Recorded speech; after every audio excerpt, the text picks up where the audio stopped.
Ah, sim, se Você você... quer que elas abram você quer que elas abram a... Você faz o seguinte, uma vai falando a pergunta enquanto você vai lendo as outras pra gente ir rápido. Pode ser? Pode, então aí quem quiser ligar aí o microfone, quiser se pronunciar ou... Uma de cada vez, calma, Ah, faz fila, gente, calma. ô, Mona, eu vou começar então. Porque Tá. hoje no mundo feminista, né, muito se fala sobre, talvez não se fala sobre essa liberdade, né, que a gente tem. E as pessoas acho que acabam confundindo muito isso, a liberdade, acho que você falou até muito bem no início, né, é, como se tudo me fosse permitido, né, mas eu tenho que me comportar. O que você acha, assim, sobre isso tudo? Fazendo uma pergunta de mulher mesmo para mulher, eu sei que você é uma mulher evangélica, Uhum. então eu queria que, porque às vezes se torna uma confusão. Eu vou te falar por quê também, porque eu faço isso dentro da minha casa. Eu Sim. tenho 3 filhas mulheres, né? Aham. E aí elas às vezes ficam, e um menino só. E às vezes eu me vejo meio perdida em relação a isso mesmo, porque seria muito mais fácil para mim ditar algumas regras se tivesse todas elas juntas, entendeu? Se fosse todas do mesmo sexo, eu acho. Vê se você Olha, conseguiu me eu entender. entendi. Eu tenho 5 mulheres, mas eu sempre. É claro que parece que. Mona Lisa, você não tem experiência com homens. Mas se eu tivesse um filho menino, eu talvez tivesse. Eu teria uma escolha. Ou eu escutava a sociedade, né? O homem não pode lavar o banheiro, não pode lavar a louça, o homem vai pegar todas e a mulher fica santinha dentro de casa. Isso que a sociedade ela dita. O que eu entendo que Deus fez? Ele criou o homem, né? Vamos botar aqui Adão. E logo depois, desliga seu microfone, Priscila, rapidinho, só para poder. Não, acho que é o da Da Márcia. Por Márcia? isso que eu falei. Tá. Desculpa. Não, não tem problema não. E aí, o que acontece? Deus fez o homem e depois viu que o homem não era bom que ele ficasse só. E aí fez a mulher. O homem não é melhor do que a mulher porque chegou primeiro e nem a mulher é melhor do que o homem porque chegou depois e o homem está precisando dela. O homem e a mulher se complementam. Um ajuda o outro. Por isso que a mulher é disjuntora, é ajudadora. O homem precisa da mulher e a mulher precisa do homem. Não tem ninguém melhor. Mona Lisa, eu não sou casada. Cara, da mesma forma você vai encontrar sua metade. Agora, quanto aos filhos, é uma questão muito pessoal, mas eu acho que todos podem colaborar. O homem pode varrer a casa, pode lavar o banheiro, né? Pode fazer uma comida se ele quiser. A menina também. Eu não falo que as meninas aqui elas são obrigadas a fazerem tudo e eu não fazer nada. É colaboração. É a gente trazer a consciência para os nossos filhos que, independente de ser homem ou mulher, tem que ser educado, tem que ser gentil, tem que ser tranquilo, no sentido de respeitar o próximo, né? É a regra da sociedade, que é baseada na Bíblia, porque a gente tem que submissa a pai e mãe, às autoridades, ao patrão, sabe? O menino tem que respeitar a menina quando vai namorar, como a menina também tem que respeitar o menino quando namora. Os direitos são iguais, sabe? Em relação ao feminismo, eu entendo que, poxa, o homem tem uma força maior, física, ele pode pegar o peso, sabe? A mulher ela é mais delicada, é o perfil do homem e o perfil da mulher, a gente tem que entender, sabe, Priscila? Então, não sei se eu consegui responder a sua pergunta, mas é basicamente isso, é a sua percepção, é você olhar para você e ver como você está tratando o menino, como você está tratando, porque não é porque é homem, porque é mulher, é pelo seu perfil comportamental. Por isso que eu falei aí, me chama lá no chat, né, do Instagram, Mona Lisa com S Guimarães, oficial, e fala assim, eu quero o meu presente, me segue lá que eu vou te dar o quê? Uma degustação. Entendeu, Priscila? Fala pro teu filho preencher, tua filha, para você conhecer o perfil comportamental deles. E aí o seu tratamento tem que ser de acordo com o seu perfil comportamental. Tá Tá certo? ótimo, respondido sim. Agora eu acho que a Márcia queria responder, que ela tinha ligado o microfone. Quer perguntar, né, Márcia? Vou desligar o meu, aí vocês ligam aí. Pode perguntar. Quando você falou a respeito até, não sei se foi alguma pessoa que falou, dizem que não, o dinheiro não traz felicidade. Eu sempre tive, assim, a concepção de que ele traz à medida que nós sabemos usá-lo. Com o quê, com quem, né? A favor de quem. Então, sempre eu tive essa concepção de que o dinheiro, ele traz, porque agora basta saber usá-lo. Isso eu até concordo, entendeu? Eu falo sempre isso, Márcia, porque a pessoa ela pode ter muito dinheiro e não ser feliz, ou ela pode ter dinheiro nenhum e ser feliz. O dinheiro é igual uma faca que corta o queijo e o pão, sabe? Ou mata uma pessoa. Quem que mata uma pessoa, corta o queijo e o pão? A pessoa que está usando, não é a faca. Então não é o dinheiro que traz a felicidade ou que tira a felicidade. Tanto a faca quanto o dinheiro são seres inanimados. Nós que potencializamos quem nós somos. Quando a gente tem muito dinheiro, a gente pode ser bem melhor. Quando a gente tem dinheiro nenhum, a gente pode, enfim, ser pior. Não importa. Quando eu sou ruim, eu vou potencializar ficar pior. Quando eu sou boa, com dinheiro, eu vou ficar melhor. Entendeu? Então, muito depende de quem nós somos.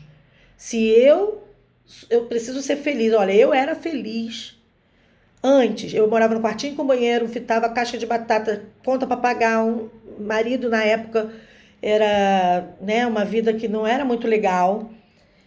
Gente, eu olhava para aquilo que ia me fazer feliz naquele dia e decidia ser feliz, sabe? E eu faço isso até hoje. Não é o dinheiro, né, as coisas que eu tenho que vai me trazer a felicidade. Eu já tenho que ser feliz, porque igual a liberdade, a felicidade está aqui, ó, está aqui. No meu olhar, na forma de eu ver, na forma de eu entender as coisas, forma de eu ser grata, forma de eu ter as crenças, porque às vezes as crenças vêm dos pais, né? Ah, ó, dinheiro vai te afastar de Deus, dinheiro não sei o quê. E você tá certíssimo quando pensa, não, dinheiro vai trazer felicidade sim. Por quê? Porque tá, na verdade, potencializando quem você já é.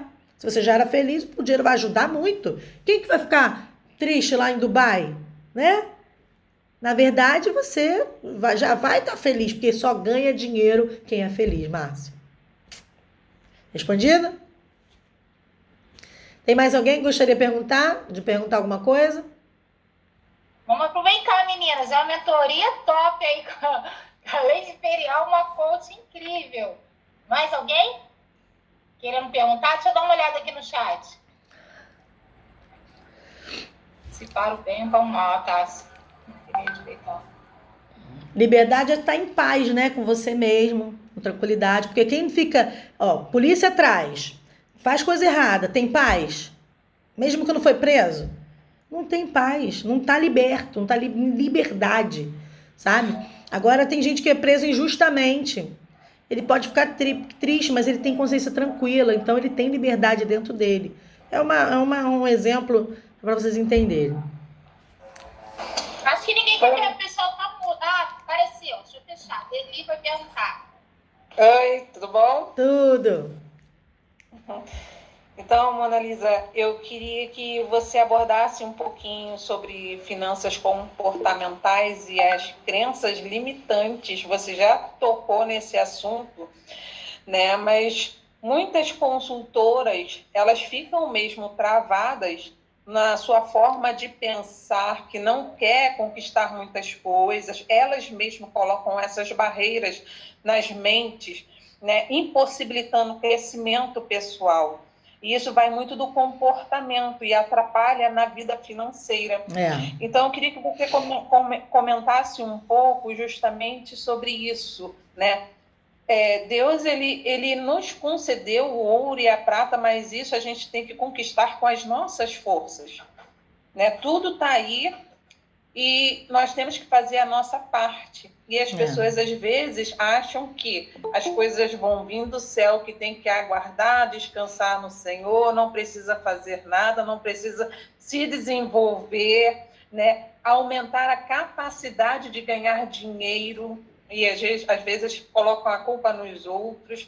Eu gostaria que você falasse um pouquinho sobre isso, nos orientar um pouco melhor.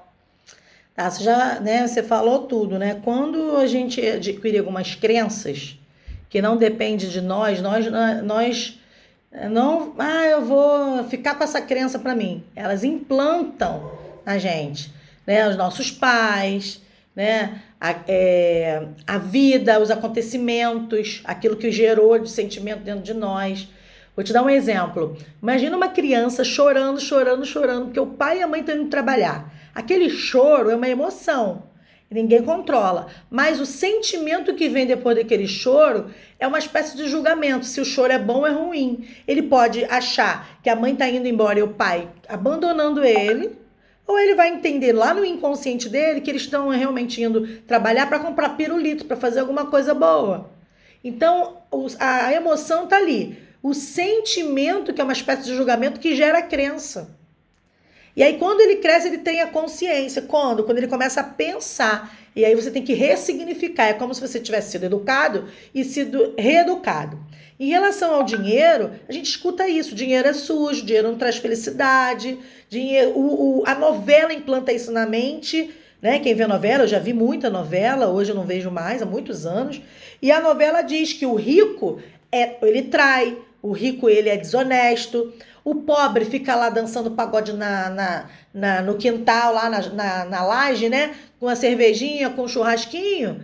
E ele tá feliz. Então, ser pobre é ser feliz. Rico é ser desonesto, é uma crença. E as pessoas, elas acabam reproduzindo um padrão, elas repetem aquilo que os pais ensinaram, ou elas repelem aquele padrão. Meu pai era militar, tinha uma situação razoavelmente boa, que para mim, hoje, não é, mas eu respeito quem achava, nossa, meu marido foi do exército, ele fez concurso público, só que ele hoje ganha 10 vezes mais, é uma escolha, quando ele entendeu, ele fez uma escolha. E aí, aquilo foi implantado nas mentes. Depois ele teve que ressignificar isso. Foi de novo, lavagem cerebral, exatamente isso. Só se lava o que está sujo. Né? Então, a gente tem que limpar a mente para quê? Para poder colocar novas coisas. Você não vai pegar uma panela suja e fazer uma comida. Você lava a panela para botar uma comida limpinha. Então, com a mente é mais ou menos isso. Né? Então, as pessoas precisam lavar a mente, tirar as informações que ficaram ali entranhadas e colocar. Isso é teoricamente. Na prática, os caminhos neurais estão ali. O que você aprendeu nunca mais sai dali. Você não para de andar de bicicleta, mesmo que você fique 20 anos sem andar, você não esquece. O caminho neural está ali, até das coisas erradas que você aprendeu lá atrás. E aí você tem que criar um novo caminho neural e escolher todo dia usar o caminho neural mais novo, que é o meu caso. Eu fui trabalhar no mercado tradicional e tal. Aí eu quero isso aqui. Eu escolhi e estou aqui no marketing multinível. Certo? Respondi, Videli? Consegui responder? Perfeitamente. E sobre essa questão também, né? As pessoas, elas fazem muita ligação. As pessoas ricas são pessoas tristes, pessoas que não têm os seus conceitos e valores e estão totalmente equivocados. São pessoas normais que decidiram se desenvolver. São pessoas normais que decidiram buscar os seus propósitos e ser donos do seu tempo. Então, perfeito, e obrigada. Vou só complementar. Para você ser rica, você tem que vibrar. A não ser que você ou qualquer pessoa, né, ganhe uma herança. Ganhou, aquela pessoa perde tudo. Ela não conquistou, não dá o devido valor. Mas os ricos, normalmente, eles têm uma mente extraordinária. Eles acordam cedo, sabe? Eles têm agenda, eles cumprem o horário, eles respeitam as pessoas, normalmente são honestos. Então, você vibra para atrair. A primeira lei é da vibração, depois é da atração. Então, pobrezinho, coitadinho, não posso, não consigo, não vou conseguir. Independente de qualquer coisa, ele não vai avançar. Ele pode ser pobrezinho e pode até ter uma certa condição e voltar para trás com esse sentimento, essa vibração ruim, entendeu? É isso. Hein, Mona? Diga. Mona, a Thaís está perguntando aqui que o caminho neural demora, em média, quanto tempo? Você poderia falar sobre isso? Sim, em média, 12 semanas, mas pode demorar um pouco mais, tá? Porque é como se você estivesse construindo mesmo. Imagina um neurônio que teve a consciência. E aí você tem que repetir. A repetição traz a perfeição. É igual, imagina andar de bicicleta. Imagina dirigir. Você tem algumas aulas, certo? Então, na escola, você leva a parte do jardim, depois, né, a parte da primeira à quarta série, depois, e assim vai. O caminho neural vai sendo construído aos poucos. Então, quando a gente é pequeno, é mais rápido. Você vê que uma criança de 1 ano para 2 anos, ela se desenvolve muita coisa. E você precisa falar com uma criança 7 vezes para ela aprender. E aí a gente tem aquela mania... 1, 2, na terceira vai lá e bate. Ele não aprendeu apanhando. Sabe? Eu cresci apanhando dos meus pais. Hoje eu entendo que isso me trouxe uma crença muito ruim. Gente, eu apanhei do primeiro marido com 18 anos e para mim estava tudo bem. Porque meu pai me amava. Meu pai nunca me bateria para simplesmente me maltratar. Ele queria me ensinar. Eu tinha sido uma mãe solteira. E eu aprendi que o meu marido me amaria e ele me agredia porque eu era mãe solteira, que ele era ciumento.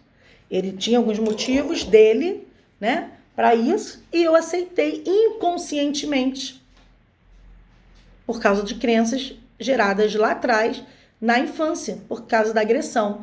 E quando a gente... Poxa, eu já criei minhas filhas quase todas, né? Falo para elas, eu tô tendo 2 trabalhos, porque eu tive que criei, entre aspas, errado, né? Embora no caminho da palavra de Deus e tudo, mas tem muita coisa que elas estão aprendendo agora. O melhor é que elas gostam de aprender. Elas ficam felizes em aprenderem, mas se elas tivessem sido criadas no caminho neural, sido criadas naquela época, agora elas não teriam que pensar mais tanto, né? Pela questão do dia a dia, dos hábitos, porque isso tem a ver com os hábitos. Amor, liga o ar aí pra mim, por favor. Tô com calor agora. Tirei o casaco. Entendeu? Então, em média, por isso que as pessoas falam muito mal, né? Do coach, no coach não sabe nem do que estão falando. O coach é um treinador. E o treinador, a gente tem no marketing multinível, todos os líderes que vão lá em cima e falam com você para fazer lista de nomes, contactar, convidar, eles escutaram alguém, fizeram na prática e agora estão ensinando. É aprender, praticar, ensinar a ensinar. Ele é um coach, ele só não é formado. Mas quando eu fui me formar, foi só para entender um pouco mais a mim mesma, para eu poder ajudar a minha equipe, sabe? Eu acabei ajudando as minhas filhas, mudando o rumo de muitas coisas. Já tinha até escrito o livro. Quando eu escrevi o livro, eu não era coach ainda formada, mas eu era coach de vivência. E aí eu aprendi que as sessões são 12 sessões em média.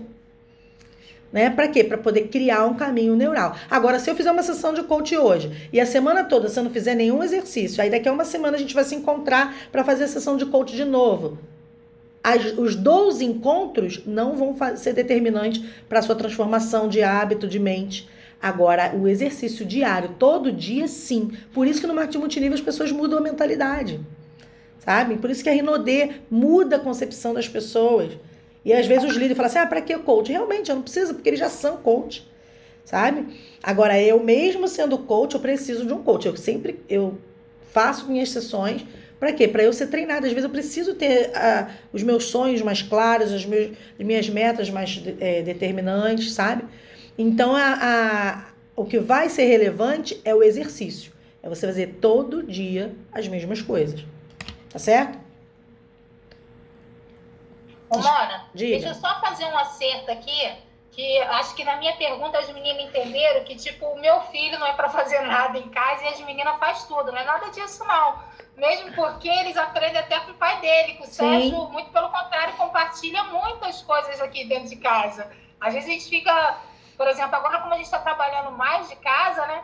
A gente até fala assim, hoje é o dia, a escala de quem? Do almoço, da janta. Então, eles já nasceram com isso. O questionamento da liberdade que as meninas questionam, minhas filhas têm 12, 11 anos, é que às vezes eu realmente coloco elas para dentro mais cedo. E eu acabo pecando, deixando o Thiago um pouco mais tempo. Mas nem eu acho por ele ser menino, só que ele já tem 14 anos, elas ainda têm 11, 12. E aí é difícil eu conseguir colocar isso. Elas vêm para casa falando assim, você é muito machista, você é muito machista. Mas não é uma relação, é uma questão de idade. É como se eu entendesse que ele já pode se proteger e elas não. Por mais que eu moro aqui no condomínio fechado, mas eu não sei. Ou talvez a coisa mesmo da criação, né? Conforme você falou. Eu tenho que simplificar isso aqui, tá bom, meninas? Não é serviço de casa, não, muito pelo contrário. Nós somos 6 e a gente tem que compartilhar. E que dá quase que no mesmo, porque, na verdade, ele como homem, ele poderia ter uma personalidade de não gostar de ficar na rua.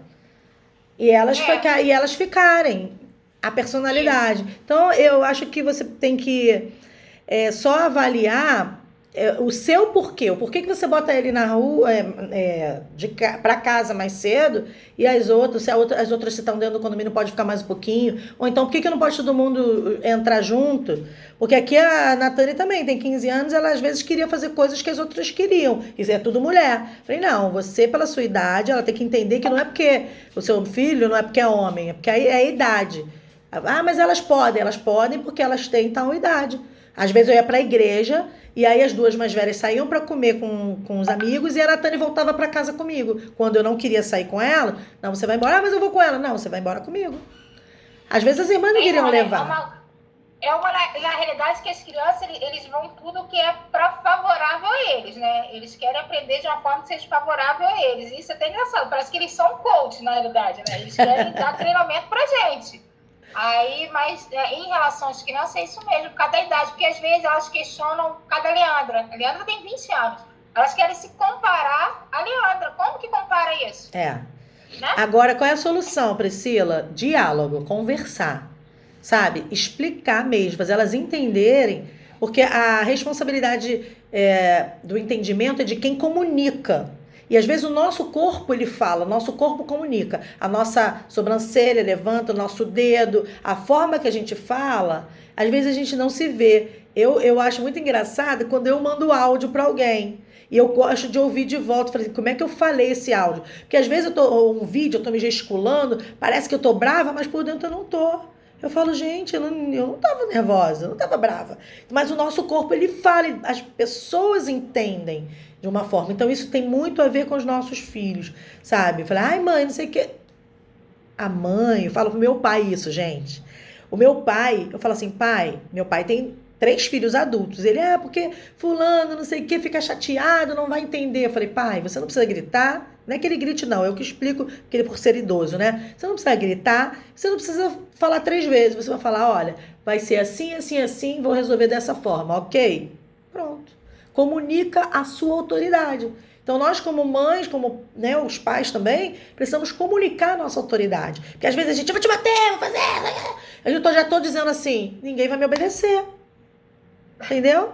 A gente fala. E eles são espertos, cara. E eles são no inconsciente. Minha mãe tá nervosa e quando eu peço, ela já vai deixar para lá. Vai, então vai. Eles sacam tudo. Entendeu? Os caminhos neurais deles são muito mais acelerados que o nosso para serem construídos. É verdade. E aí, mulherada, mais alguém para falar? Que se deixar, eu posso fazer uma sessão aqui, particular. Mais alguém? A Cristina tinha aberto ali o microfone. A Derli abriu. Você, Derli? Só eu. Se deixar, eu também falo o dia inteiro. Estou tentando me economizar aqui, me segurar.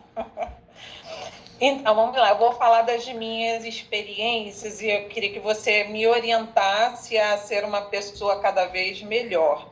Por muito tempo, eu fiquei com prisões mentais.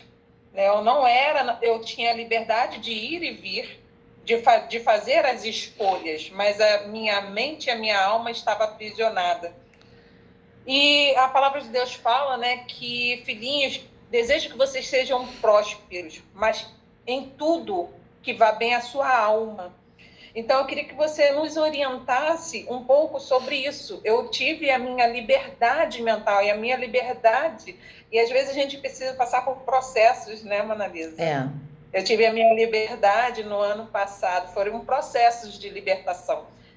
De liberdade mental e liberdade da alma. Então, eu queria que você nos orientasse sobre isso, sobre essas prisões mentais. Tá, essas prisões na alma. Vou falar um pouquinho superficial, porque cada caso é um caso e a gente precisaria investigar um pouco mais. Embora eu conheça bem, a sua causa. mas para eu abranger para todo mundo, é o seguinte, eu também, se vocês, quem está aqui já leu meu livro, vai entender que eu também tinha essa liberdade de ir e vir, mas as minhas prisões eram invisíveis, estavam na minha mente. Isso tem muito a ver com as crenças, a crença de identidade, principalmente de quem eu sou. Ah, não é porque a gente tem a consciência disso, sabe? Eu tinha uma crença de capacidade muito boa. Eu sabia que eu era capaz de pegar e vender, de trabalhar, de sustentar minha casa. Ninguém ia dizer para mim que eu não era capaz, porque eu ia lá e fazia, sabe? Agora, a crença de identidade, quem eu era, eu não tinha essa consciência, mas eu não sabia quem eu era. Então, eu permitia que algumas pessoas fizessem coisas ruins comigo. E pior, eu mesma fazia comigo. Isso é autossabotagem. Sabe? Então, isso tem a ver com crenças. Então, cada uma de nós construímos crenças ao longo da vida. Então, cada uma de nós tem um motivo. Então, a gente precisaria investigar o real motivo para ressignificar, né? Então, assim, no teu caso, Derli, você talvez tenha passado por um forte impacto emocional, porque é assim que a gente muda, por medo, dor, né? Forte impacto emocional e o outro... Dor, medo, forte impacto emocional. Esqueci, quando eu lembrar eu falo. É assim que a gente consegue mudar. Então você passou por um forte impacto emocional e você teve a mudança. Sabe? Tem gente que tem medo, muda, né? Tem gente que já tem o conhecimento, já começa a ter consciência e ela muda. Então a mudança de hábitos, ela tem muito a ver com ressignificar essas crenças que estão instaladas lá, sabe? E muitas mulheres sofrem violência doméstica, não é de agressão física, não, sabe? Violência doméstica é violência verbal, ser impedida de ir e vir, ter que dar satisfação, não pode fazer nada, não pode falar com ninguém, também retira o seu patrimônio, ela não tem direito a ter dinheiro, ela não tem direito a pegar o carro, ela não tem direito a nada. Isso é violência psicológica também, que ela ouve, e aí ela está aprisionada, porque ela não sabe quem ela é, tem a ver com a crença de identidade. Ela não sabe quem ela é, então ela vibra e ela atrai aquilo. Porque o agressor, ele tem um vício emocional, só que ele precisa de alguém para alimentar esse vício. E eu alimentei o vício de uma outra pessoa e eu também tinha vícios, ele alimentava o meu, né? Então, quando você quebra isso, acabou. Quando você sabe quem você é, você tira todos esses vícios. Quando você descobre o que realmente alimenta o teu vício, você deixa ele morrer de fome. Entendeu? Foi clara? Clara e transparente. Que ótimo. Mais alguém, menina? Se deixar, eu fico aqui, ó. Minha célula é só 8h30 da noite.